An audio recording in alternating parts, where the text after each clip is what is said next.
ये है मेरे दो दोस्त जो पूरे दिन कान में ईयरफोन लगा के रखते हैं और जब नहीं रहता इन्हें पैसे दे दे। कैसे दे दे? ग्लास दे। लाश? लाश? कौन सी लाश? भाई ये लोग बहरे तो नहीं हो गए क्या?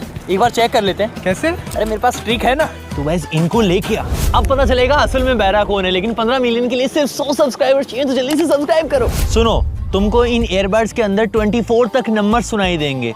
जो सबसे करीब तक जाएगा उसको मैं फ्री में अपना आईफोन दे दूंगा। सबसे पहले हम जैन से स्टार्ट करेंगे।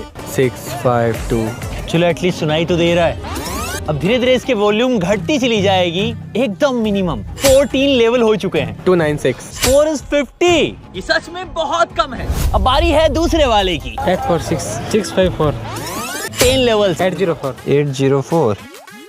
इन दोनों के सुनने की क्षमता बिल्कुल सेम है। भाई हमारा गिफ्ट। सालो ये प्रॉपर सुनाई दिया तुमको।